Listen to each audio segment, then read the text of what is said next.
Hi hello friends, అందరూ ఎలా ఉన్నారు? బాగున్నారా? నేనైతే చాలా బాగున్నానండి. మీరందరూ కూడా బాగున్నారని అనుకుంటున్నాను. ఈరోజు వీడియో ఏంటి అంటే, చూస్తున్నారు కదా, ముగ్గు అయితే పెడుతున్నాను. ఈ వీడియోలో మంచి మంచి విషయాలు అయితే చెప్పబోతున్నాను. ఎక్కడ స్కిప్ చేయకుండా అయితే చూడండి. అలాగే మన ఛానల్ను ఫస్ట్ టైం చూస్తున్నట్లయితే ప్లీజ్ అండి సబ్స్క్రైబ్ చేసుకోండి. పక్కనే ఉన్న గంట సింబల్ని కూడా ఆన్లో ఉంచుకోండి. నేను ఏ వీడియో పెట్టినా మీకు నోటిఫికేషన్ వచ్చేస్తుంది. ఇక్కడ మీరు చూస్తున్నట్లయితే ముగ్గుకి బార్డర్ అయితే వేసానండి. మొదటిగా ఈ విధంగా అయితే వేసుకున్నాను. చుక్కల ముగ్గు అయితే వేయబోతున్నానండి. అందుకని చెప్పేసి చుక్కలు కూడా పెట్టుకుంటున్నాను. చూశారు కదా, ముగ్గు అయితే పెడుతున్నాను. ఏం విషయాలు చెప్పాలి అనుకున్నానంటే, మామూలుగా అయితే ప్రతిరోజు కూడా వీలైనంత వరకు ఉదయాన్నే దీపారాధన చేసుకోవడానికి ప్రయత్నించండి. ఎప్పుడైనా సరే అండి, ఉదయాన్నే నైట్ మొత్తము కూడా అంతా సర్ది పెట్టుకొని ఇంట్లో పనులన్నీ కంప్లీట్ చేసుకొని ఉదయాన్నే లేవంగానే ఇంట్లో కసువులు ఊడ్చేసి దీపారాధన పెట్టుకుంటే చాలా ప్రశాంతంగా ఉంటుందండి. ఇంట్లో పిల్లలు అలా ఉన్న వాళ్ళైతే పిల్లలు లేకముందే దీపారాధన పెడితే చాలా మంచిది. నేను అనుకుంటూనే ఉంటానండి. ఎప్పుడో ఒకసారి అయితే ఈ విధంగా చేసుకుంటాను, కానీ ప్రతిరోజు నాకైతే అస్సలు కుదరదు. తొందరగా లేవలేనండి. ముఖ్యంగా చెప్పాలి అంటే, రిషి అయితే మా పాప తొందరగా నిద్రపోదు, లేట్గా నిద్రపోతుందా, తనతో పాటే నిద్రపోతాను. ఇంకా లేట్గా నిద్రపోతుంది. నైట్ టైం అయితే టీవీలో కార్టూన్స్ అవి పెట్టుకొని చూస్తూ ఉంటుంది. ఇంకా లేట్ అవుతుంది, ఆఫ్ చేస్తే ఏడుస్తూ నిద్రపోతుందండి. అందుకని చెప్పేసి నేను టీవీ ఆఫ్ చేయను. ఇంకా అలాగే తనతో పాటు ఇంకా లేట్ అయిపోతుంది. తర్వాత నేను కూడా లేట్గానే లేస్తాను. లేట్గా అంటే 6:30 అలా అవుతుంది. ఇంకా దీపారాధన చేయడానికైతే నేను లేట్ అవుతుందండి. ఇంకా లేవంగానే పాలు పెట్టుకొని పాలు కాంచేస్తాను. తొందరగా అయితే ఇంట్లో కసులు ఊడ్చుకొని పిల్లలకి టిఫిన్లు, పిల్లలకి స్నానాలు ఇవన్నీ ఉంటాయి కదా, లేట్ అయిపోతుంది. తర్వాత ఇంకా స్కూల్కి వదిలిపెట్టేటప్పుడు ఇంకా నేను స్నానం చేసేసి ఇంకా పిల్లల్ని స్కూల్లో వదిలిపెట్టి వచ్చిన తర్వాత దీపారాధన అయితే చేసుకుంటాను ఇంకా ప్రశాంతంగా. ఇంకా మా హస్బెండ్ కూడా ఆఫీస్కి వెళ్ళిపోయిన తర్వాత ఇంకొక్కదాన్నే ఉంటాను. ఇంకా పూజ చేసుకుంటాను. పూజ చేసుకునే కన్నా ముందు ఇంకా ఇంట్లో అన్నీ ఎక్కడొక్కడ ఉంటాయి కదా, అవన్నీ తీసేసుకొని కాళ్ళు ముఖం కడుక్కొని స్నానం చేసిన ఇంకా మళ్ళీ పిల్లల్ని వదిలిపెట్టడం ఇవన్నీ ఉంటాయి కదా, మళ్ళీ కాళ్ళు ముఖం కడుక్కొని ఇంక అప్పుడైతే పూజ చేసుకుంటానండి. ఇక్కడ ముగ్గంతా అయిపోయింది కదా, దీపారాధనకి ఇంకా ముందు పెట్టిన పువ్వులన్నీ ముందు రోజు అవన్నీ కూడా తీస్తున్నాను. ఇక్కడ చూస్తున్నారు కదా, ఇవి ఎప్పుడైనా సరే పువ్వులు ఎక్కడ పడితే అక్కడ అస్సలు వేయకండి. ఎందుకు అంటే దేవుడికి పెట్టినవి కదా, మనం కాళ్ళతో తొక్కడం వల్ల బాగోదండి దేవుడికి పెట్టిన పువ్వులు. ఇంకా నేను అవన్నీ తీసి ఒక కవర్లో అయితే కలెక్ట్ చేస్తానండి. ఎక్కువ ఒకే కవర్ పెట్టేసుకుంటాను. అంటే లేదు అంటే ఎక్కువ సంచిలాగా అట్లా పెట్టుకొని తీసిన పువ్వులన్నీ దాంట్లో అయితే వేస్తాను.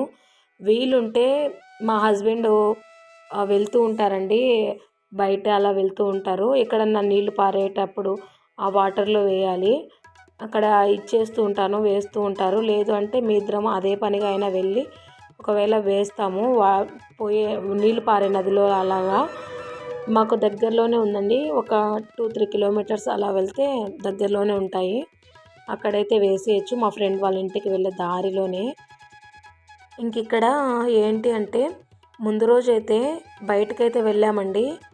పువ్వులు లేవు, అందుకని చెప్పేసి పువ్వులు కూడా తెచ్చుకుందాము అనుకున్నాను. ఇవన్నీ చూస్తున్నారు కదా, ఎక్కువ ఉన్నాయి. 50 రూపీస్కి అయితే ఇచ్చారండి తెలిసిన అన్న. గురువారము వాళ్ళ పూల దగ్గరికే వెళ్ళేసి, పూల బండి దగ్గరికే బాబా గారికి మాల అయితే తీసుకుంటామండి. అక్కడే మాట్లాడుకున్నాము, అన్న దగ్గర తీసుకోవాలి అని చెప్పేసి అక్కడే తీసుకుంటూ ఉంటాము బాబా గారికి పూలదండ అయితే గురువారము. ఇంకా అక్కడికే వెళ్ళామండి. పువ్వులు అయిపోయినా కూడా అక్కడికే వెళ్తే తెలిసినన్న కదా, ఎక్కువైతే ఇస్తారు. చాలా ఫ్రెష్గా కూడా ఉంటాయండి పూలు. 50 రూపీస్కి ఎన్ని ఇచ్చారో చూసారు కదా. తూకం వేయడము అలా ఏమీ ఉండదు అండి, ఎక్కువ కవర్లో పెట్టేస్తారు అంతే. ఇంకా తూకాలు వేయడము, ఇంత డబ్బులు ఇవ్వండి అని అడగడము ఇలా ఏమి ఉండదు. అన్న 50 రూపీస్కి ఇవ్వండి అంటే ఇంకా అన్నే ఇచ్చేస్తాడు. మళ్ళీ నేను రిటర్న్ అన్న ఇంకా కొన్ని వేయండి అని అడిగే పరిస్థితి కూడా రాదు. నేను అలా అడగను కూడా, అన్నే ఇస్తాడు. చూసి చాలా ఎక్కువైతే ఇస్తాడండి. ఫ్రెష్గా ఉంటాయి పువ్వులు అయితే. నిన్న వీడియోలో అలా చూసినట్లయితే మీరు పువ్వులైతే రెడ్ కలర్ అంటే రోజాలతోనే దీపారాధన అయితే చేశాను. చామంతులు అలా లేవు కదా, ఇంకా వెళ్ళి తెచ్చుకుందామని చెప్పేసి నిన్నైతే వెళ్ళి పువ్వులు అయితే తెచ్చుకున్నాము. చూసారు కదా ఎంత ఫ్రెష్గా ఉన్నాయో. ఇంకా ఉన్నాయండి, బాగా పూజ చేసుకోవాలనిపిస్తుంది, పూలు ఎక్కువ పెట్టాలనిపిస్తుంది నాకైతే అలా చూస్తే. చాలా బాగుంటుంది. ఇంకా పువ్వులన్నీ కూడా అలంకరించేశాను పటాలకైతే. ఎప్పుడైనా పువ్వులు అలంకరించేటప్పుడు అండి, పువ్వుల మీద ఒక నీళ్లు చిలకరించండి కొద్దిగా. నాకు అది ఒక అలవాటు, బయట నుంచి తెచ్చింటాం కదా, అలా నీళ్లు జీలకరించి పెట్టడము దేవుళ్ళకి అలవాటండి. అలానే చేస్తాను, మీరు కూడా అలాగే చేయండి. ఇంకా దీపారాధన అయితే చేస్తున్నాను, ప్రతి ఒక్క వీడియోలో చెప్తూనే ఉంటాను. దీపారాధన చేసేటప్పుడు కుందుల్లో ముందుగా నూనె వేసి తర్వాత ఒత్తులు వేయాలి. ఇంకా దీపారాధన వెలిగించేటప్పుడు ఏకహారతితో కానీ లేదు అంటే అగరబత్తులతో కానీ దీపారాధన వెలిగించిన తర్వాత దీపం కుందుల్లో కొద్దిగా అక్షింతలు కానీ లేదు అంటే దీపాలకి కుందులకి పువ్వులైనా అలంకరించాలి. అలా పెట్టాలండి, ఒట్టిగా అలా పెట్టేయకూడదు. దీపారాధనకి పువ్వులైతే అలంకరించాలి. ఇంక ఇక్కడ పువ్వులు పెట్టిన తర్వాత ఇంకా ధూపం అయితే హారతిలో అదే ఇస్తున్నానండి అగరబత్తులతో. చూస్తున్నారు కదా, ఇంకా పువ్వులు అన్నీ ఇలా పెట్టుకొని ఇలా దీపారాధన అయితే చేసుకున్నాను.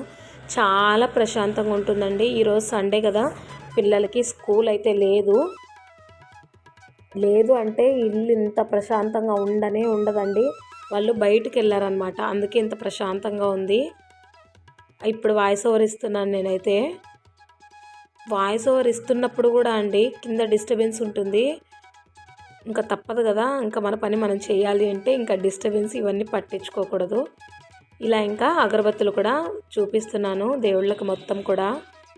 బాబా గారిని అయితే బాగా నమ్ముతామండి. ముందు నేను ఆంజనేయ స్వామిని, రెడ్డమ్మ తల్లిని, ఇక్కడ చిన్న పటం ఉంది కదా రెడ్డమ్మ తల్లి అండి, చాలా బాగా నమ్ముతాము. ఇంకా బాబా గారిని కూడా నమ్ముతున్నాము, బాగా పూజించుకుంటాను కూడా. నాకు యూట్యూబ్ ఛానల్ లేనప్పుడు కూడా బాగా పూజలు చేసుకునేదాన్ని అండి. ఎలా అంటే ఏదైనా ప్రత్యేకంగా రోజులు ఉన్నాయంటే, ఇప్పుడు ప్రతి ఒక్కరి చేతుల్లో ఆండ్రాయిడ్ మొబైల్ ఉండనే ఉంటుంది. ఖచ్చితంగా యూట్యూబ్ చూస్తూనే ఉంటారు. యూట్యూబ్లో చూసి నేను కూడా పూజలు అవన్నీ చేసేదాన్ని. వరలక్ష్మి వ్రతము చాలా బాగా చేసుకునేదాన్ని నేను కూడా. వినాయక చవితి వస్తే వినాయకుడిని పెట్టుకోవడము అలా. ఇంకా యూట్యూబ్ మొదలు పెట్టాను, ముందుగా స్టిచ్చింగ్ వీడియోస్ అయితే చేస్తూ ఉండేదాన్ని. ఒకసారి పూజ వీడియో అయితే పెట్టాను, బాగా వ్యూస్ వచ్చాయి. ఇంకా అందుకని చెప్పేసి ఇంకా నాకు తెలిసిన విషయాలన్నీ కూడా ఇలా పూజల వీడియోస్లో మీతో షేర్ చేసుకుంటున్నాను. నాకు తెలియని విషయాలు కూడా చాలా వరకు తెలుసుకొని మీతో అయితే షేర్ చేసుకుంటున్నాను. ఒకరికి తెలిసిన విషయాలు మరొకరికి తెలియాలని రూల్ ఏం లేదండి.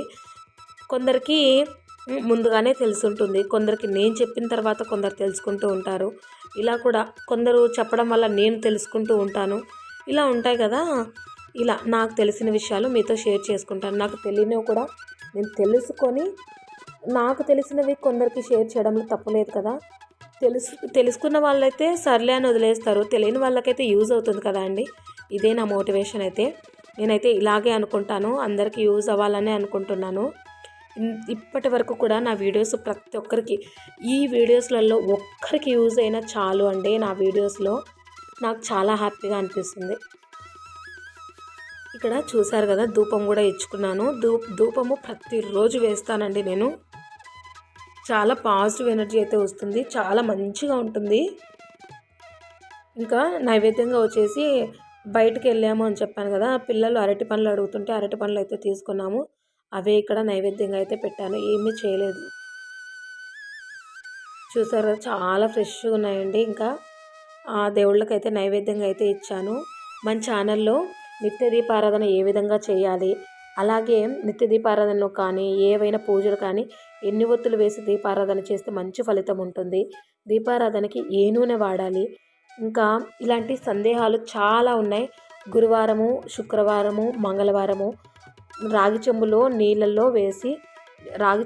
నీళ్లు పోసి అందులో ఏమి వేస్తే మనకు మంచి ఫలితాలు ఉంటాయి, మన కుటుంబం మొత్తం సంతోషంగా ఉంటుంది. ఇలా ఎన్నో వీడియోస్ చేసి పెట్టాను, ఒక్కసారి చెక్ చేసి చూడండి. నచ్చినట్టయితే ఒక లైక్ చేసి, షేర్ చేసి, కమెంట్ చేయండి. సబ్స్క్రైబ్ చేసుకోవడం మాత్రం మర్చిపోద్దండి. Thanks for watching.